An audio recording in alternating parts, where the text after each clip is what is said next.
Olá, pessoal. Vamos para mais um Papo Cabeça. Eu estou hoje aqui com a endocrinologista Daniele Brandão, formada pela UF, isso? Pela UF. Pela UF e com mestrado na UFRJ. Isso. Vamos bater um papo aqui sobre várias coisas, inclusive como migração de carreira, endocrinologia, pacientes graves, enfim. E hoje com a polêmica que eu acabei de ver agora na televisão sobre o Ozempic falsificado. Vamos falar um pouquinho sobre isso, sobre medicações aqui no Brasil. Oi, Daniele, tudo bem? Tudo bom, Lianove? Obrigada pelo convite. Estou muito feliz. Sempre muito bom a gente espalhar a boa palavra da medicina aí para os ouvintes, né? Eu acho que a gente que fala de boas práticas médicas tem que ter voz mesmo. Parabéns pelo programa. Obrigado. E, para começar, a gente tem esse mês uma data muito especial, né? Uma data comemorativa, não é isso? Que é o dia de combate ou o dia em comemorar... É o dia da diabetes? É um dia de combate, não, né? É o dia da gente falar sobre diabetes, vamos falar assim, né? Que o Outubro Rosa teve essa mesma polêmica, não se comemora o Outubro Rosa, mas é um mês que a gente usa para falar bastante sobre o diabetes, que é uma doença de alta prevalência aí no mundo todo, né? Como é que está o Brasil com relação ao diabetes? É uma doença que é prevalente no Brasil? Muito prevalente. O diabetes ele é uma doença que ele tem muita associação, por exemplo, com sobrepeso e obesidade. Quando a gente vê que o sobrepeso e a obesidade estão cada vez mais aumentando, tá? Se tornando aí uma epidemia mundial, né? Então, a gente não tem como não ter um aumento dos casos de diabetes que já eram altos e a coisa vem piorando, com certeza.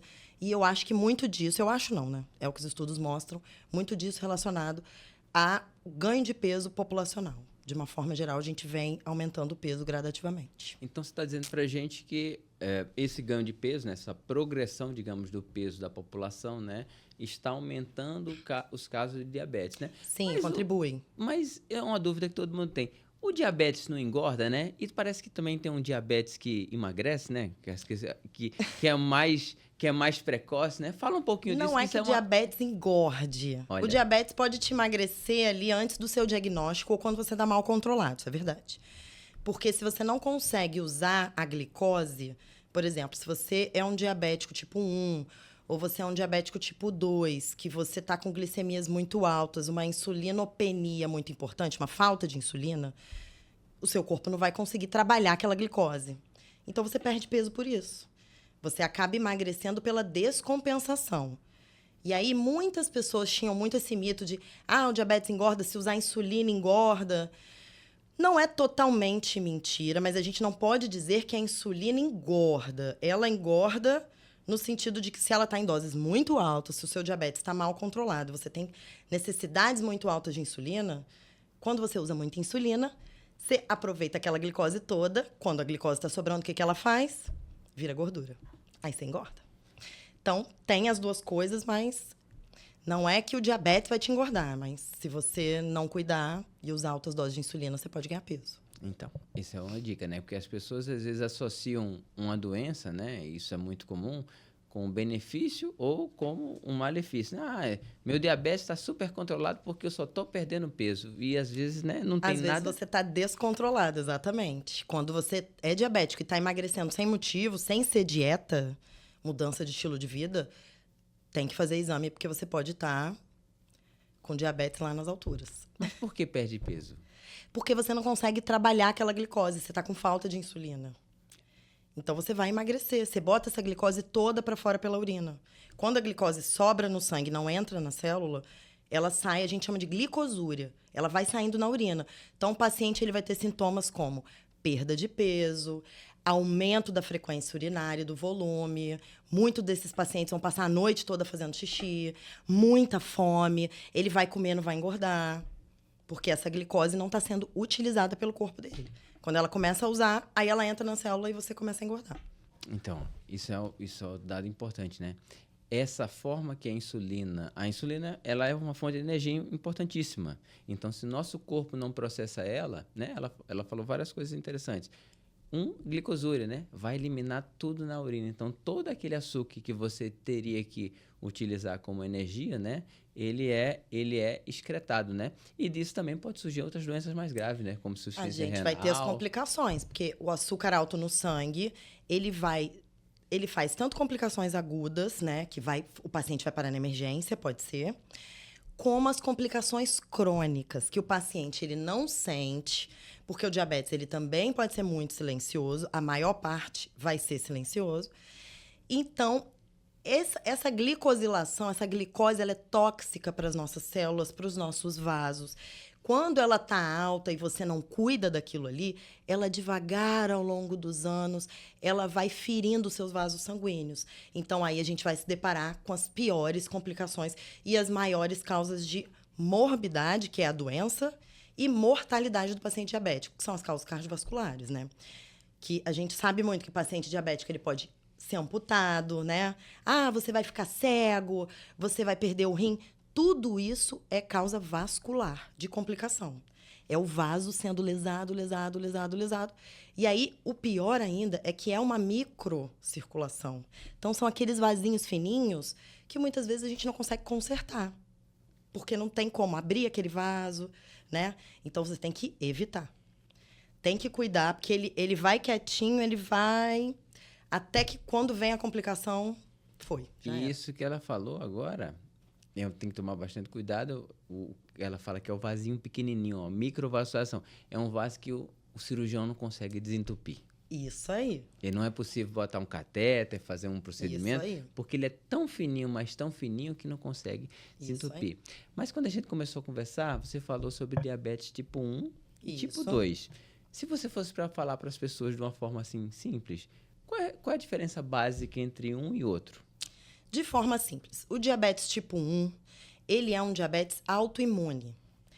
A gente diz que ele não é culpa muito nem da genética, nem do paciente, nem do comportamento.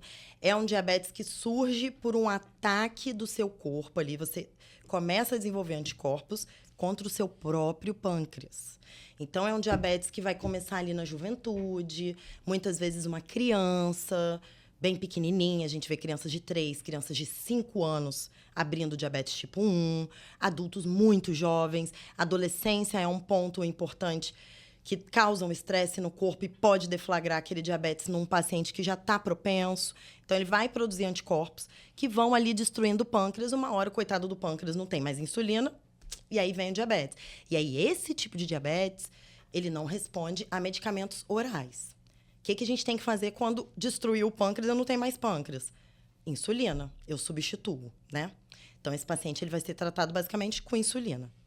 No diabetes tipo 2, já é aquele diabetes que você tem que se preocupar se você está com sobrepeso, se você está com obesidade e, principalmente, se você tem história familiar. Ah, minha mãe é diabética. Ah, minha avó morreu de complicações do diabetes. Fique preocupado, porque você pode ter puxado essa herança. Então, são pessoas que têm que vigiar. Geralmente, no início do diagnóstico, não vão precisar usar insulina, mas muitos desses pacientes podem evoluir para falência do pâncreas também, e aí vão ser insulinizados em algum momento da vida. Então, esse diabetes é como se fosse um diabetes por sobrecarga do pâncreas. É um pâncreas que está trabalhando demais. Podemos dizer assim. Você está utilizando mal o açúcar, está sobrepeso, não está fazendo exercício, e aquele teu pâncreas está cansando, né? Isso. Você vai criando uma resistência à ação dessa insulina e começa a literalmente espremer aquele pâncreas. Chega uma hora que ele pode entrar em falência. E uma coisa que você falou sobre a história a história familiar, né? Pessoas que têm diabetes tipo 2. O tipo 2 é bem importante. É bem importante. A idade é coincidente? Por exemplo, assim, ó, meu pai era diabético, mas meu pai ele ficou diabético ou teve diagnóstico, né, com 60 anos, mas meu pai era médico e também era muito arredio a fazer qualquer exame, então não sei se ele já era muito mais tempo. Você tocou num ponto importante. Ou descobriu depois. É a idade que eu tenho que me preocupar ou não? Isso tem uma relação? Olha, não tem relação. A idade que o seu pai teve diabetes foi diagnosticado, né? Porque qual a idade que ele começou a ficar diabético? A gente não sabe. Geralmente, o diabetes tipo 2, ele tem uma média de atraso de diagnóstico de 5 anos para mais. O paciente passa anos sem saber que ele tem aquelas alterações glicêmicas ali. Então, não tem muita correlação à idade. Tipo, você quis dizer, tipo um câncer de cólon, que a gente sabe assim, o meu parente de primeiro grau teve, então 10 anos antes eu já preciso rastrear. Não temos. O que a gente sabe é que quanto mais velho a gente está, maior o risco, né, de abrir um diabetes. Quanto maior o peso, maior o risco. Sobrepeso aumenta o risco. Uma mulher que teve um diabetes na gestação está sob maior risco. Então, a gente tem ali alguns fatores que podem levar a pensar que essa pessoa pode ser diabética. E é importante começar o rastreio cedo. Se você tem história familiar, eu acho que na juventude já tem que entender ali como é que é a sua glicemia, pelo menos depois dos 20, 30 anos. Se você não tem nenhum fator de risco, que hoje em dia é muito difícil, acima de 35 você já pode fazer uma glicemia de jejum para rastrear e uma hemoglobina glicada.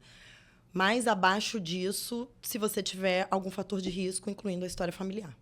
Quando você fala glicemia, tem que ser a glicemia do sangue mesmo? Do sangue. A do dedinho A ponta não de serve? dedo dá um pouquinho de... Para diagnóstico, não. Ela serve mais para monitorização. Para diagnóstico, não. Os nossos parâmetros de estudo que definiram os valores são de glicemia sanguínea, plasmática. Então, tem que colher de manhã em jejum, entre 8 e 12 horas ali de jejum. Não precisa mais que isso. Aliás, não se deve fazer mais jejum do que isso. Aí você colhe a glicemia de jejum. Uma ou duas ocasiões ali, a depender se você pode combinar 2 resultados, uma glicemia com uma glicada. Você pode fazer um teste oral de tolerância à glicose.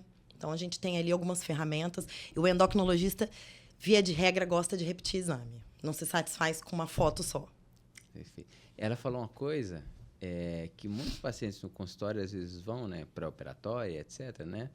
Fala assim, ih, doutor, minha glicemia parece que deu ruim, mas eu tô vendo aqui que tá normal, mas deu ruim. Mas o doutor me pediu um negócio para eu tomar um açúcarzinho no laboratório. O que é isso desse tomar um açúcar? O que é isso? É uma provocação do seu organismo. Muitos pacientes a gente pega numa faixa intermediária, e eu acho importante falar disso também, que é o pré-diabetes. A gente então tem existe pré-diabetes? Com certeza existe pré-diabetes. Então, com certeza existe pré-diabetes. Quando as pessoas na rua estão batendo papo, falam assim, eu tô pré-diabético. Então, isso é uma... De fato. Isso existe. Existe. Então, fala pra gente Esta entidade existe. É quando você está na zona cinzenta. Você nem tem uma glicemia normal, mas ela também não entrou lá. Porque é um range, é uma zona grande, né? Se você pensar que uma glicemia de jejum normal é menor que 100, 99 ali, e para você considerar diabético é lá 126, a quantidade de gente que tem glicemia de jejum de 105, 110, 115, né? Não é diabetes, mas é normal? Não é normal. Bandeira vermelha acesa ali, levantando, balançando na sua cara. Glicemia de jejum alterada, você vai confirmar, você pode pedir a glicada para entender como é que está esse doente, e a gente pode fazer esse teste, que a gente está falando, toma ali 75 gramas de glicose dentro do laboratório. Hoje a gente já tem parâmetros para 1 hora, acabou de sair fresquinho, guideline para 1 hora depois desse teste. Você faz uma primeira glicemia, você vai chegar no laboratório, a moça vai colher ali glicemia de jejum. Pronto. Aí ela te dá a coisa doce, você fica em repouso. 1 hora depois ela vai dosar de novo. Isso é para quê? Para ver como que o seu corpo manejou aquela glicose. O normal é manejar bem, tem uma faixa ali de normalidade que você tem que se enquadrar. Passou daquilo ali, você pode estar diabético. Então, o diagnóstico de diabetes pode sair nesse exame. Às vezes, na glicemia de jejum está normal, mas no exame, quando você faz esse teste provocativo, o seu corpo mostra que você já tem diabetes. E nesse que mostra que já tem diabetes é que a glicemia vai subir, correto? Isso. E seu corpo não está lidando com aquela glicose. Porque o normal é você tomar, o corpo metabolizar, e ele tem que ter uma faixa de tolerância ali normal. Mas quando é que eu digo que eu estou pré-diabético? Eu fiz a glicemia, em teoria ela está normal, está naquela zona cinzenta. Isso, aí não está normal, ela está ali, vamos inventar aqui, ela está 110. Aí eu entro naquela zona cinzenta. E se você tiver mais um exame, por exemplo, uma hemoglobina glicada entre 5,7 e 6,4, porque acima de 6,4 já é diabetes.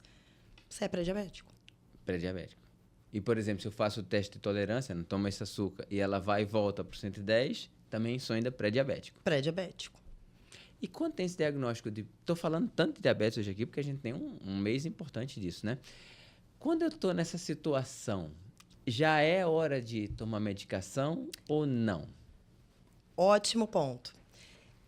Antigamente, quando a gente começou a falar de pré-diabetes, não se preconizava medicação, tá?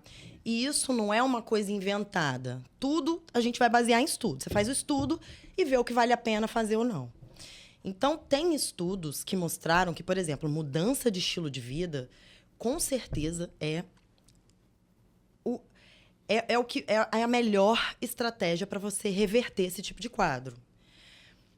E já teve estudo, por exemplo, que comparou metformina, conhece? O famoso glifage, que um monte de gente usa para diabetes ou até para pré-diabetes.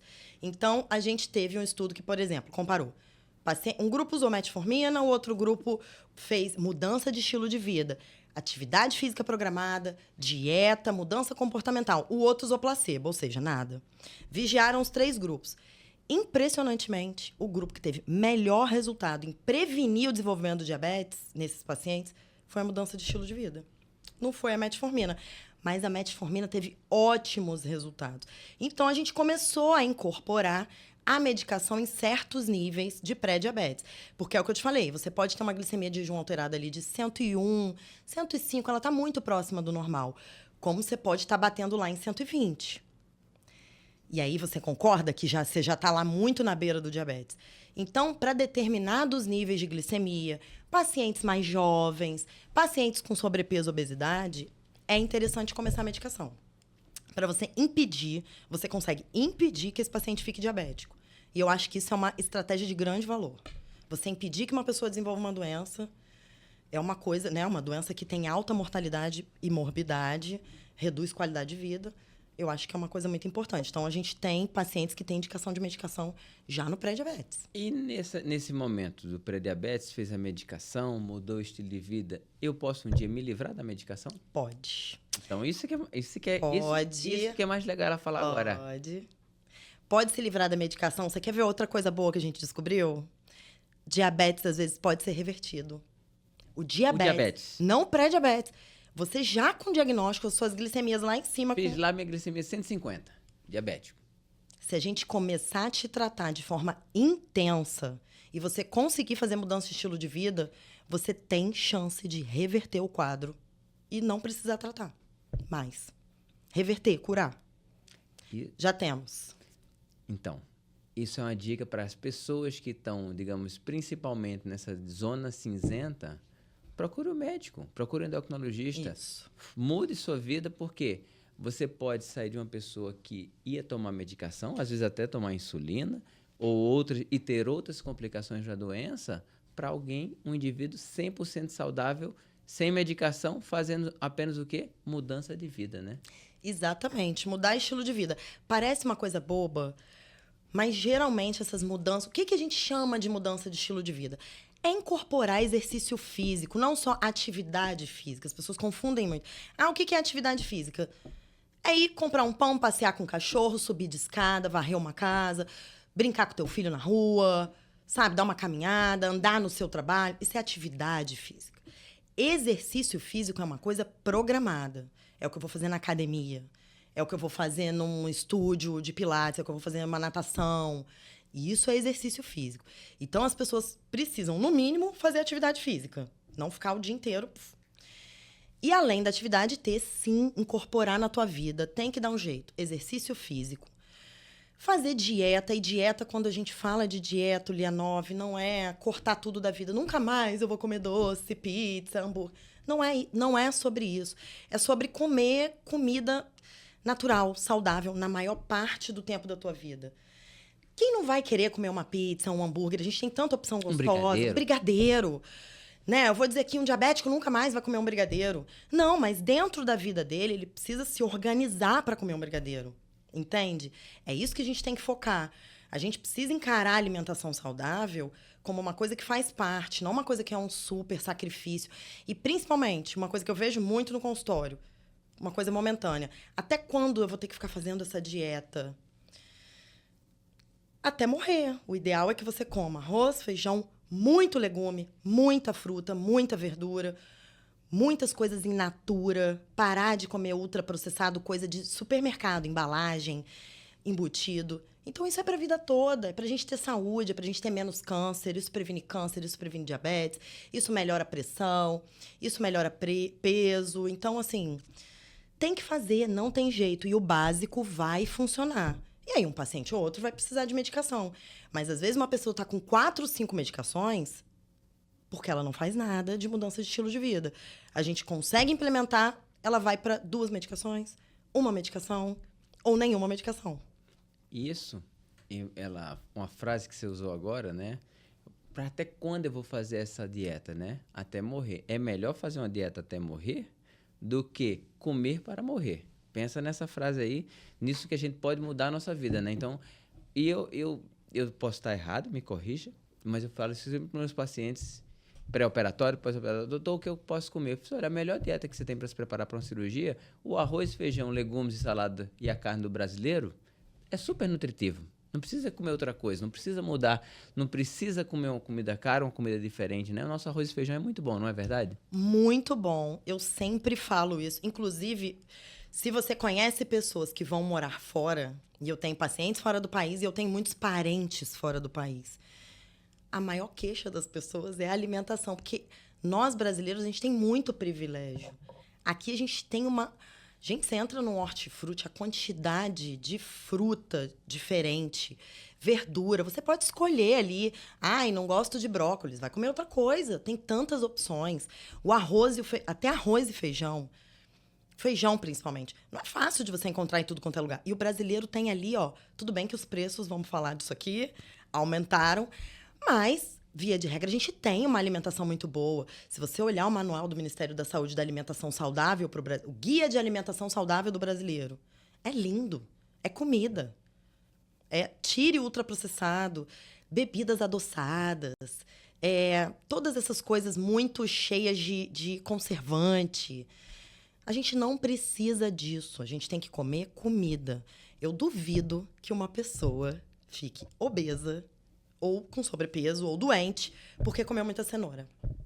Tinha esse mito, você sabe, né? Ah, é? Nem eu sabia. Diabético não pode comer cenoura, beterraba tem muito açúcar. Fruta de jeito nenhum. Isso, Vai comer o quê? isso é uma coisa que falavam muito, né? Sou diabético, não posso comer uma laranja, não posso comer uma banana, não posso tomar um suco. Você não pode comer um saco de laranja, obviamente, que sua glicemia vai lá no alto. Mas dentro de um plano ali alimentar, é claro que você pode comer a sua laranja, sua banana, sua melancia, sua beterraba, sua cenoura. É muito pior você se entupir de massa, de carboidrato simples, entendeu? Mas eu vejo que as pessoas criam muitos mitos em torno da alimentação e aí a gente vai tomando uns caminhos tortos ali que a coisa vai se perdendo. Por exemplo, muita moda do tipo, glúten faz mal para todo mundo. Pronto, você limitou muito as pessoas. Aí, às vezes, as pessoas vão migrar. Eu tenho paciente que aconteceu isso. Glúten faz mal, então peraí que eu vou comer coisa sem glúten. Aí migra para as farinhas de amêndoas, por exemplo. Farinha de amêndoa, farinha de castanha. Que é calórico pra caramba. Gente, tem muito gordura óleo, né? pura. Exato. Aí eu vou comer pão de castanha, pão do não sei o quê. Daqui a pouco, eu tenho uma paciente. O fígado foi pro beleléu. Porque é uma esteatose muito importante, muita gordura, já fazendo uma hepatite. Porque se entupia de coisa sem glúten, que era um monte de coisa com gordura. E ela achou que ela tinha intolerância à lactose. Ela começou a tomar leite de coco. Aí gordura. 2 olhos, né? Olha, o que deu jeito ali foi nutricionista, exercício e medicação. Tivemos que entrar, mas assim, para você ver... E era uma pessoa que achou que estava comendo super saudável. E eu falei, não, era melhor você comer um pão francês de manhã do que isso que você estava comendo de café da manhã, tá? Sem saber. E essa coisa do glúten é importante, não vamos entrar nessa seara aqui, mas existe uma Sim. doença específica com relação a isso. Com relação a isso. Você pode até fazer a opção de não comer farinha de trigo. Isso é uma opção. Tem várias outras farinhas, como farinha de arroz, Isso. farinha de aveia, enfim, vários outros tipos de farinha, mas especificamente de trigo que tem glúten, existe uma doença específica que as pessoas têm intolerância ou têm algum problema com essa farinha. Você falando que existe a mudança do estilo de vida e fazer o exercício, não é vou na padaria comprar o pão, fiz um exercício, né? É a constância e a frequência, né? A gente vê muitas pessoas falando, né? E eu vou falar eu tenho quase 50 anos, né? No passado eu falava assim, bom é correr. É isso? Ó, Vamos correr o cardio? Vamos correr o cardio, ou então fazer um trote, fazer uma corrida um pouco mais acelerada. E parece que isso mudou, né? Hoje a maromba faz efeito, é verdade? E não é porque é a maromba, né? Porque, assim, a gente costuma dizer na endocrinologia que o músculo é um dos melhores órgãos endócrinos que a gente tem. Porque o músculo, ele dá conta de você. Então, quanto mais músculo eu tenho, maior o meu metabolismo. Eu tô parada. Meu corpo tá gastando energia aqui para viver. Se eu tenho mais músculo do que o coleguinha aqui do lado, a minha taxa de metabolismo é muito mais acelerada que a dele. Então, eu manejo muito melhor as calorias que eu tô comendo, eu engordo menos quando eu tenho mais músculo. O músculo é um grande captador de glicose. Então, você manda o seu paciente que está diabético ou pré-diabético, vai fazer musculação, vai criar massa muscular, a glicemia, pum, cai. Porque o músculo chupa aquela glicose do seu sangue. Então, o músculo é um excelente órgão endócrino. Então, ele é excelente para o seu metabolismo. Ele tem muitos benefícios você ter massa muscular, fora que a população, graças a Deus, a gente está tendo a oportunidade de envelhecer mais. Tá percebendo? Que as pessoas estão ficando mais velhas e vivendo bem mais velhas. Então, a gente tem que se preocupar com isso também. O músculo é o que vai te manter independente. Quem quer ficar aqui com 80, 90 anos, sem conseguir nem sentar num vaso sanitário, levantar de uma cadeira, cair ali, vai tentar tomar um banho, não consegue, né? Quem te salva disso? Músculo. Então, eu sou super time. Vamos ter músculo. Eu falo para todo mundo.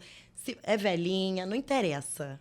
Outro dia eu mostrei um vídeo para minha mãe. Eu falei, ela vai fazer musculação até quando, minha filha? Eu falei, aqui, ó, tá bom para você? Era uma senhorinha de 100 anos lá na musculação. Aí eu falei, aí, ó, a musculação é pra vida toda. Você faz musculação a vida toda que você não vai me dar trabalho. Senão... E isso, né?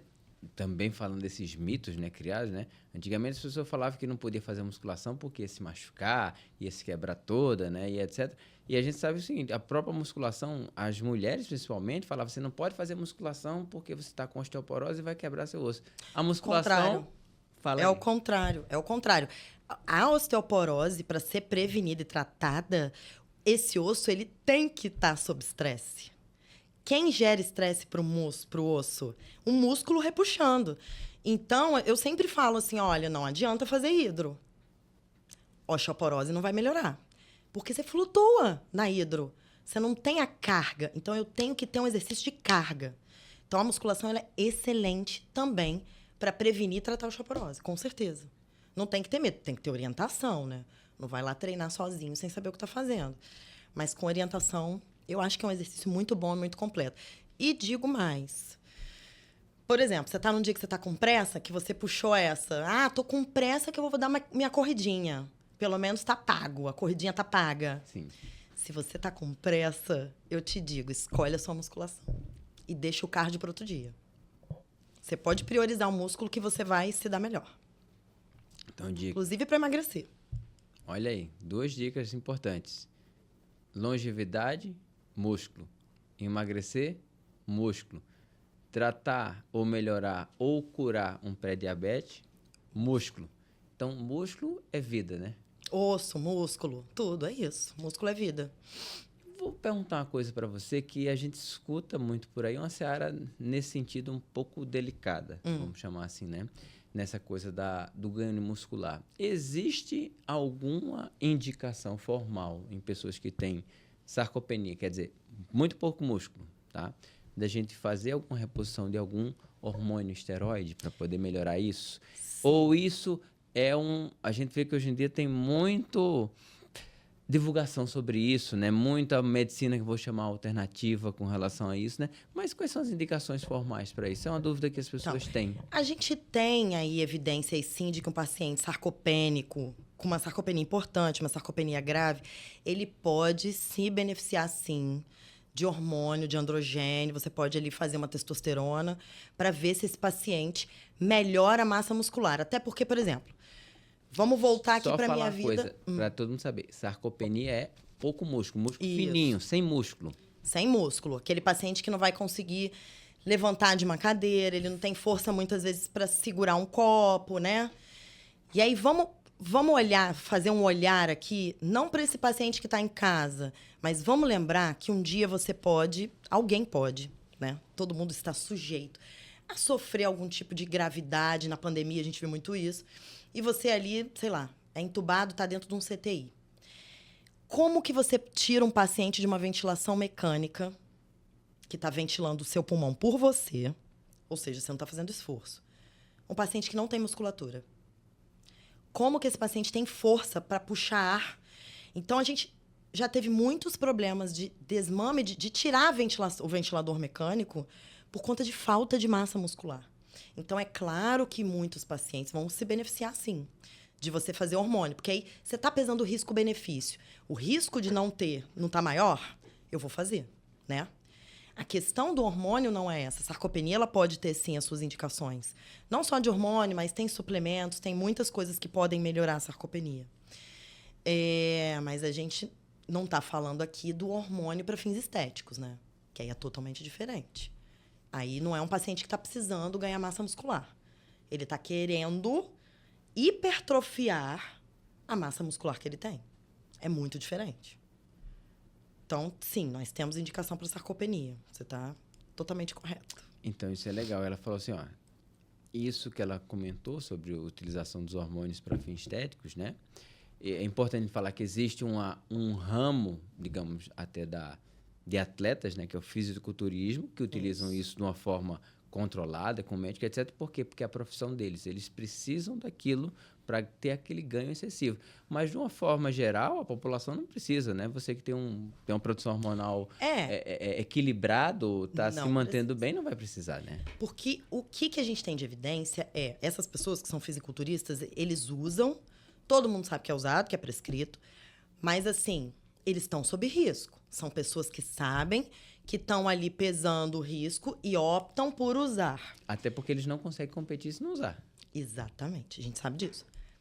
Mas, quando você vai suplementar um hormônio, quando você vai fazer hormônio para um paciente que tem níveis hormonais adequados, eu não tenho segurança para fazer. Porque eu começo a aumentar demais o risco, porque esse hormônio está sobrando. O hormônio que sobra, ele vai virar outra coisa. E no que ele quer virar outra coisa, é que ele vai aumentando o risco do paciente. Entende? Então, todos os estudos foram vendo que quando sobra, aumenta risco. Então, para que eu vou fazer uma coisa que aumenta risco e o benefício não é tão bom, né? Não tem porquê. Só para fins estéticos não tem muita lógica, né? Então, a gente não faz. É claro que o endócrino... Ai, vocês são contra, não sei. As pessoas inventam todos os tipos de argumento. Teve agora a polêmica também do chip da beleza, que foi proibido pela Anvisa. Porque, assim, para além da questão dos hormônios em si, a gente ainda não tinha nem um controle, né? Do que estava ali dentro. Porque quando a gente não tem o controle da produção, a gente não sabe o que tem ali. Então, isso aumenta demais o risco do paciente. E aí você não sabe aonde aquilo ali vai dar. E aquele hormônio sobrando para tratar sintomas inespecíficos. Então, não adianta. Isso não tem evidência ainda. Você acha que eu não queria que tivesse? É claro que a gente queria que tivesse. É claro que eu queria prescrever para todo mundo. É claro que eu queria ver todo mundo. Mas eu não vou fazer uma coisa que eu sei que vai fazer mal para o meu paciente e o que eu sempre converso com o paciente. Aonde que a gente vai chegar com isso? Você vai querer fazer um pouquinho de hormônio para treinar. Mas até quando? Você vai marcar uma data? Em 3 de agosto de 2028 eu vou parar a bomba. Não vai. Isso não vai acabar. Você vai até aonde com isso? Então, tem que se pensar aonde se quer chegar, né? Então, a gente não tem respaldo. Eu, particularmente, não prescrevo. Só se tiver muita indicação. Paciente que tem deficiência, eu vou prescrever. Porque ninguém merece ficar com deficiência de hormônio. Mas, para fim estético, não dá. Não dá porque aumenta risco de muita coisa. E... falando de hormônio, né? Saiu, tava até quando tava vindo para cá, tava aparecendo na televisão, sobre a comercialização das canetinhas do Ozempic falsificadas. Um perigo. O Ozempic é um hormônio? A gente pode... Ele é uma incretina. A gente pode jogar ele pro lado dos hormônios um pouquinho, né? Ele é, de certa forma, ele não é um hormônio, ele é um análogo do GLP-1, que é uma substância que é uma incretina, um hormônio-like ali, que é um peptídeo intestinal. Mas ele não é um hormônio como a gente chama a testosterona, gestrinona, os hormônios ali, estrogênio, progesterona. Não é um hormônio nesse sentido, né? Igual um hormônio da tireoide, não é. Mas essa questão do Ozempic falsificado é um perigo. E nesse sentido do Ozempic falsificado, as pessoas que normalmente estavam comprando isso, né? Ou estavam utilizando, né? É interessante que existe um comércio aí paralelo muito grande disso, de pessoas que eu acredito que não precisariam nem usar o Ozempic. Por exemplo, um indivíduo igual a mim, um indivíduo que não é obeso, não tem diabetes, etc, né? Tem alguma indicação do Ozempic e análogos, de uma forma geral, assim, no indivíduo sem doença? A pessoa que fala assim, eu só quero comer menos, quero emagrecer mais? Não. Não. Tem que ter, pelo menos, sobrepeso com alguma alteração, que a gente chama... sobrepeso com comorbidade, que é o quê? Um sobrepeso com pré-diabetes, um sobrepeso com uma hipertensão. Com alguma alteração que a gente possa atribuir aquele sobrepeso. Né? Uma coisa metabólica ali que está dando errado. Aí você pode formalmente indicar diabético, obesidade. Mas um paciente que não tem nada, que quer perder 3 quilinhos pro verão, não tem indicação. Ou que vai fazer uma viagem e fala assim, vou viajar e não quero exagerar na comida, vou tomar um Ozempic aqui profilático. Tem muito hoje em dia A disso. gente conhece. Eu conheço médicos, inclusive, que fazem isso. Pacientes que vão, olham no YouTube como é que faz. Vou usar aqui 2, 3 semanas, 4 semanas. E não tem nem ideia do que tá fazendo, né? E não tem indicação nenhuma de fazer isso, né? Geralmente são pessoas que não tentaram a mudança de estilo de vida e estão indo direto ali pra medicação. Que também não é interessante. Por que você precisa de acompanhamento para usar esse tipo de medicação? Porque não é só usar, você tem que saber o que fazer com os efeitos colaterais. O que eu vou fazer? Como que progride dose? Como que reduz dose? Qual é a dose? Como que aplica isso? Como que guarda isso? Isso tem que ficar armazenado. Tem lá todo um jeito de armazenar, né? Enfim, você pode usar dose alta e se deparar ali, você ficar com uma ausência quase total de fome. E aí a gente vai perder o nosso amigo músculo. E aí esse paciente vai ficar mais doente do que saudável. Então, o manejo não é tão simples assim, que você pode pegar e usar sozinho e só vai te emagrecer. Ele tem efeitos, a gente precisa vigiar, acompanhar, até porque senão você não vai ter nenhum resultado que você quer. Então, a dica aí. E outro problema aqui, que no Brasil, a gente estava comentando, no Brasil não sabia, mas não precisa de receita para comprar. Não precisa. Não, formalmente, não. Você consegue ir na farmácia comprar, que isso é um erro, né? Uma medicação extremamente com vários efeitos colaterais, né? Então, deveria ter só uma prescrição médica formal, mas hoje em dia você chega na farmácia e consegue comprar. Então, tenta fazer outras coisas em vez de tomar o Ozempic, não é verdade? E se você acha que você, né? Eu queria usar, eu queria que alguém me avaliasse, eu acho que eu sou candidato. Faz uma consulta. Melhor coisa que você faz é ir num profissional que entende do que está fazendo. E aí, você tem essa conversa. Porque, às vezes, tem outras possibilidades. E, às vezes, você realmente vai ter indicação. E aí, que tal um médico te acompanhar nessa jornada para ficar mais seguro e mais saudável, né? Perfeitamente. Então, essa coisa de ficar seguro e mais saudável, vou tocar num ponto aqui que a gente falou, é que a respeito da pandemia e uma mudança na carreira dela, né? Uhum. Ela me falou que ela ainda gosta, não é que não goste, mas que era uma pessoa, digamos, mais frequente em unidades de terapia intensiva, CTI, unidade fechada, né? E quando veio a pandemia, veio o instalo para mudar isso daí e se voltar muito mais, não cuidar da doença quando ela está grave, né? Mas sim cuidar antes dela acontecer. Como é que foi essa mudança? Na prevenção, Na pandemia, a gente se deparou com um cenário dentro... Quem trabalha com terapia intensiva, né? Trabalhava na época, eu não trabalho mais. Há 1 ano, mais ou menos, um pouco mais de 1 ano. Mas a gente que era ali de dentro do hospital, e principalmente quem estava de frente no CTI, foi aterrorizante, assim. A gente viu... Eram CTIs lotados, muitos pacientes graves. E, assim, esbarrando muito na minha especialidade, que é endocrinologia, porque a gente via muito que, além dos idosos, quem eram os doentes graves da pandemia? Os diabéticos. Os diabéticos e os obesos. A gente tinha obesos, era um sofrimento absurdo. Obesos com 20 e pouquinhos anos, falecendo de um vírus, né? Respiratório. Aquilo mexe muito com a gente que é médico. Você não tá ali para ver um monte de paciente morrer. Você tá ali para cuidar. Então, o CTI, ele é a ponta, né, que a gente chama. É ali no último recurso. Ninguém quer estar no CTI. Então, quando eu comecei a ver aquele CTI lotado e a mortalidade aumentando, aquilo realmente começou a mexer comigo. E eu quis me retirar desse cenário. Claro que depois que as coisas acalmaram, anos depois, né? Eu fui entendendo que eu ficando mais velha e com esse cenário de pandemia e até olhando muito para minha vida, né? O que eu quero? Eu quero mudar as pessoas, eu quero melhorar a saúde de baixo para cima, né? Vamos dizer assim. Então, eu vou deixar o meu doente chegar lá no CTI? Eu só vou tratar quando ele estiver lá? Não, eu vou me dedicar no consultório, eu vou me dedicar na prevenção. Eu vou me dedicar no acompanhamento desses pacientes. Eu vou lá para a rotina da clínica médica, onde o paciente está internado no quarto.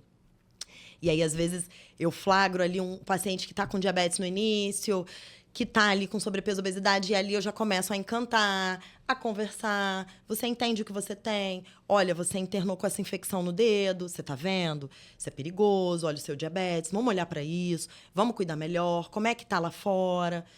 Então, eu comecei a querer conversar mais com esse paciente, porque o paciente de CTI, a gente não tem essa oportunidade, né? Já aconteceu. Então, realmente foi uma mudança, eu fui migrando devagarzinho e agora eu tô só na rotina de clínica e no consultório, que eu gosto bastante. E isso é uma mudança que ela fez, mas que ela ajuda as pessoas a fazerem a mesma mudança, né? Exatamente. Ela quer trocar o paciente que ela encontrou no CTI para ele não ir para o CTI. Então, aproveita essa dica, essa fala, né? De querer mudar de vida, porque você pode ser um candidato ao CTI e deixar de ser candidato ao CTI, né? Exatamente. É o paciente que eu falo para eles assim, olha, eu vejo vocês aqui, eu vejo vocês lá no quarto da clínica e depois eu vejo vocês no CTI. Então, eu sei do que eu tô falando. Eu sei o caminho que isso vai dar. Eu já vi lá na frente. Sou eu que recebo vocês no CTI. Então, me escuta, vamos mudar essa vida, vamos mudar esse estilo de vida, né? Uma coisa, por exemplo, que está muito relacionado com diabetes e obesidade. Gordura no fígado. Muita gente com gordura no fígado. Então, você fala, ninguém sente nada. Você não sente. Você não sente dor, você não sente enjoo. Você não sente nada quando você tem gordura no fígado. Mas ela pode virar hepatite, ela pode virar fibrose, ela pode virar cirrose e ela pode virar câncer de fígado. E eu já vi paciente cirrótico por gordura no fígado. E às vezes o paciente não acredita. Não é possível, doutora, que essa gordura vai virar cirrose. Vai. Ué, mas não é só quem bebe que tem cirrose, quem consome álcool? Não. Tem gente que nunca botou uma gota de álcool na boca, tem gordura no fígado e ficou com cirrose. E outra coisa, essa gordura no fígado é diferente dessa gordura que a gente tem na barriga, né? Que ela, se você fizer exercício, queimar, ela queima até rápido. Essa do fígado, ela demora, não é isso? Demora, é a gordura visceral que a gente fala. Essa gordura que a gente vê, que incomoda a estética, ela não faz tanto mal. A gordura de coxa, a gordura de quadril, a gordura aqui do braço, essa gordura de fora, que você palpa. A gordura interna, que gruda nas nossas vísceras, e a gente está enfocado muito nessa gordura do fígado, mas essa gordura está em outros lugares. Ela fica ali no músculo cardíaco, grudadinha por fora. Essa é a gordura que mata. Essa é a gordura que inflama. Essa é a gordura que aumenta a resistência à insulina. Essa é a gordura que aumenta o nosso risco de infartar, de ter AVC. Essa gordura que a gente tem que tratar. É aquele paciente que começa a aumentar a cintura, né? Não é a gordurinha de fora. Então, a gente tem que atuar nela também. E tem algum exame que eu posso identificar que eu tenho mais uma gordura que a outra, hoje em dia? É possível? Então, a gente faz, É vai possível, a gente tem avaliação de gordura, de percentual de gordura corporal. Isso. O percentual de gordura corporal, por exemplo, nutricionista tem aquele plicômetro que mede bem as dobrinhas. Esse só vai ver gordura periférica, então eu não estou medindo a gordura visceral. A gente tem máquinas de bioimpedância que medem tanto a gordura de dentro quanto a gordura de fora. Mas a gente não tem, assim, um método super preciso para dizer, você tem tantos % de gordura visceral lá dentro, do seu fígado. A gente sabe que o paciente tem gordura, mas o quanto que ele tem de gordura você não consegue muito medir, tá?